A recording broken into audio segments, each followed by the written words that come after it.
ಎಲ್ಲರಿಗೂ ನಮಸ್ಕಾರ. Welcome back to my channel. ನಾನು ಗಾಯತ್ರಿ. ನಾನಿವತ್ತು ಒಬ್ಬಟ್ಟು ಸಾರು ಮಾಡೋಣ ಅಂದ್ಕೊಂಡಿದ್ದೀನಿ. ನಾವು ಒಬ್ಬಟ್ಟಿಗೆ ಬೇಳೆ ಬೇಯಿಸ್ಕೊಳ್ತೀವಲ್ಲ, ಆ ರೀತಿ ನಾನು ಅದರಲ್ಲಿ ಬೇಳೆ ತೆಗೆದುಬಿಟ್ಟು ನಾನು ಒಬ್ಬಟ್ಟು ಸಾರು ಮಾಡೋಣ ಅಂದ್ಕೊಂಡಿದ್ದೀನಿ. ಇದು ತುಂಬಾ ಚೆನ್ನಾಗಿರುತ್ತೆ. ನೀವು ಟ್ರೈ ಮಾಡಿ ಫ್ರೆಂಡ್ಸ್. ನಾನು ಹೇಗೆ ಮಾಡಿದ್ದೀನಿ ಅಂತ ಕಮೆಂಟ್ ಹಾಕಿ ಹೇಳಿ. ಬನ್ನಿ ನೋಡೋಣ ಒಬ್ಬಟ್ಟು ಸಾರಿಗೆ ಏನೇನು ಇಂಗ್ರೀಡಿಯೆಂಟ್ಸ್ ಬೇಕಂತ ನೋಡೋಣ ಬನ್ನಿ. ನಾನೀಗ ಒಂದು ತಟ್ಟೆಯಲ್ಲಿ 1 ಸ್ಪೂನ್ ಜೀರಿಗೆ, 1 ಸ್ಪೂನ್ ಮೆಣಸು, ಬೆಳ್ಳುಳ್ಳಿ, ಒಣಮೆಣ್ಸಿನ್ಕಾಯಿ, ಬ್ಯಾಡಗಿ ಮೆಣಸಿನ್ಕಾಯಿ, ಕೊತ್ತಂಬರಿ ಸೊಪ್ಪು, ಈರುಳ್ಳಿ, ಬೆಲ್ಲ ಎಲ್ಲ ತೊಗೊಂಡಿದ್ದೀನಿ. ಫ್ರೈ ಮಾಡ್ಕೊಳ್ಬೇಕು ಇದು ಎಣ್ಣೆಯಲ್ಲಿ. ಕರ್ಬೇವಿನ ಸೊಪ್ಪು ಇಟ್ಕೊಂಡಿದ್ದೀನಿ ಒಗ್ಗರಣೆಗೆ. ಈ ಕಡೆ ಬೇಳೆನೂ ಬೇಯಿಸಿಟ್ಕೊಂಡಿದ್ದೀನಿ ನೋಡಿ.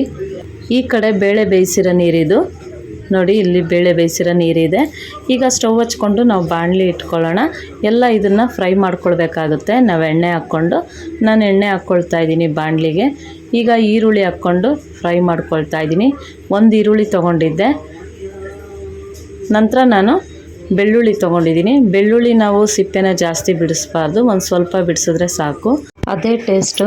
ಬೆಳ್ಳುಳ್ಳಿ ಹಾಕ್ಕೊಳ್ತಾ ಇದ್ದೀನಿ. ಬೆಳ್ಳುಳ್ಳಿ ಹಾಕ್ಕೊಂಡು ಫ್ರೈ ಮಾಡ್ಕೊಳ್ತಾ ಇದ್ದೀನಿ. ತೆಂಗಿನಕಾಯಿ ಸಣ್ಣ ಕಟ್ ಮಾಡಿ ಇಟ್ಕೊಂಡಿದ್ದೆ 1 ಬೌಲು, ಅದನ್ನು ಹಾಕ್ಕೊಂಡು ಫ್ರೈ ಮಾಡ್ಕೊಳ್ತಾ ಇದ್ದೀನಿ. 1 ಸ್ಪೂನ್ ಜೀರಿಗೆ, 1 ಸ್ಪೂನ್ ಮೆಣಸು ಹಾಕ್ಕೊಂಡು ಫ್ರೈ ಮಾಡ್ಕೊಳ್ತಾ ಇದ್ದೀನಿ. ಈ ರೀತಿ ಚೆನ್ನಾಗಿ ಫ್ರೈ ಮಾಡ್ಕೊಳ್ಳೋಣ. ಸ್ವಲ್ಪ ಹಸಿ ವಾಸನೆ ಹೋಗೋವರೆಗೂ ಚೆನ್ನಾಗಿ ಫ್ರೈ ಮಾಡ್ಕೊಳ್ಬೇಕಾಗುತ್ತೆ. ಈಗ ನಾವು ಒಣಮೆಣ್ಸಿನ್ಕಾಯಿ ಹಾಕ್ಕೊಳ್ತಾ ಇದ್ದೀನಿ.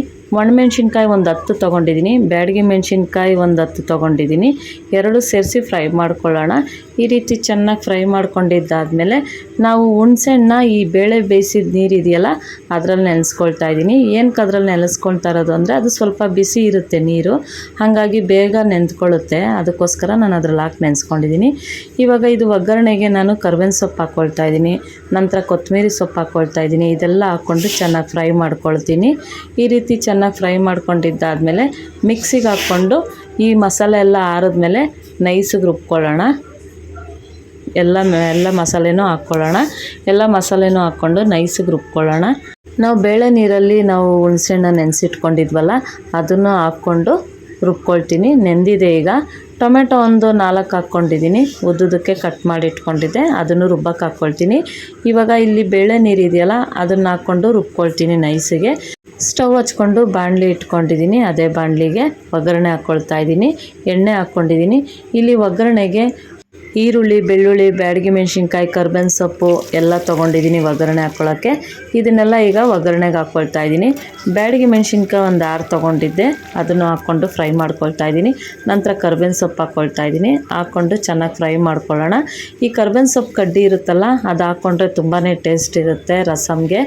ನಾನಿವಾಗ 1 ಟೀ ಸ್ಪೂನ್ ಅರಿಶಿನ ಹಾಕ್ಕೊಂಡಿದ್ದೀನಿ. ಎಲ್ಲ ಹಾಕ್ಕೊಂಡು ಫ್ರೈ ಮಾಡಿಕೊಂಡು ಈ ಮಸಾಲೆ ಎಲ್ಲ ರುಬ್ಬಿದ್ನಲ್ಲ ಅದನ್ನು ಹಾಕ್ಕೊಂಡು ಫ್ರೈ ಮಾಡ್ಕೊಳ್ಳೋಣ. ನೋಡಿ ಈಗ ಬೇಳೆನ ರುಬ್ಕೊಂಡಿದ್ದೀನಿ. ನೋಡಿ ಈಗ ಬೇಳೆನೂ ರುಬ್ಬಿತ್ತಾಯಿತು. ಅದನ್ನು ಇದಕ್ಕೆ ಹಾಕ್ಕೊಂಡು ಮಿಕ್ಸ್ ಮಾಡ್ಕೊಳ್ಳೋಣ. ಈ ರೀತಿ ಚೆನ್ನಾಗಿ ಫ್ರೈ ಮಾಡ್ಕೊಳ್ಳೋಣ. ನಾವು ಮೊದಲೇ ಫ್ರೈ ಮಾಡ್ಕೊಂಡಿರೋದ್ರಿಂದ ಅಷ್ಟೇನು ಫ್ರೈ ಮಾಡ್ಕೊಳ್ಳೋ ಅವಶ್ಯಕತೆ ಇಲ್ಲ ಮಸಾಲೆನ. ಇವಾಗ ನಮಗೆ ನೀರು ಎಷ್ಟು ಬೇಕೋ ಅಷ್ಟು ಹಾಕ್ಕೊಳ್ಳೋಣ. ನಿಮಗೆ ಗಟ್ಟಿಗೆ ಬೇಕಂದರೆ ಒಂದು ಸ್ವಲ್ಪ ನೀರು ಹಾಕ್ಕೊಳ್ಳಿ. ಸ್ವಲ್ಪ ತಿಳಿಯಾಗಿರ್ಬೇಕಂದ್ರೆ ಒಂಚೂರು ನೀರು ಜಾಸ್ತಿ ಹಾಕ್ಕೊಳ್ಳಿ. ಲಾಸ್ಟಲ್ಲಿ ನಾನು ಬೆಲ್ಲ ಹಾಕ್ಕೊಳ್ತಾ ಇದ್ದೀನಿ. ನಂತರ ಕೊತ್ತಂಬರಿ ಸೊಪ್ಪು ಸಣ್ಣ ಕಟ್ ಮಾಡಿ ಇಟ್ಕೊಂಡಿದ್ದೆ, ಅದನ್ನು ಹಾಕ್ಕೊಂಡಿದ್ದೀನಿ. ನೋಡಿ ಫ್ರೆಂಡ್ಸ್, ಇವಾಗ ರೆಡಿಯಾಗಿದೆ. ಒಬ್ಬಟ್ಟು ಸಾರು ರೆಡಿಯಾಗಿದೆ. ನೀವು ಟ್ರೈ ಮಾಡಿ ಫ್ರೆಂಡ್ಸ್ ನಾನು ಹೇಗೆ ಮಾಡಿದ್ದೀನಿ ಅಂತ. ತುಂಬಾ ಚೆನ್ನಾಗಿರುತ್ತೆ, ತುಂಬ ರುಚಿಯಾಗಿರುತ್ತೆ. ನನ್ನ ವಿಡಿಯೋ ಇಷ್ಟ ಆದರೆ ಲೈಕ್ ಮಾಡಿ, ಕಮೆಂಟ್ ಮಾಡಿ, ಶೇರ್ ಮಾಡಿ ಫ್ರೆಂಡ್ಸ್. ಮತ್ತು ಸಬ್ಸ್ಕ್ರೈಬ್ ಮಾಡ್ಕೊಂಡು ನೋಡಿ. ನೀವು ಸಬ್ಸ್ಕ್ರೈಬ್ ಮಾಡ್ಕೊಂಡು ನೋಡಿದ್ರೆ ನಾನು ಯಾವುದೇ ಒಂದು ವಿಡಿಯೋ ಹಾಕಿದ್ರೂ ಫಸ್ಟ್ ನೋಟಿಫಿಕೇಷನ್ ನಿಮಗೆ ಬರುತ್ತೆ. ಹೀಗೆ ಸಪೋರ್ಟ್ ಮಾಡ್ತಾಯಿರಿ. Thank you friends.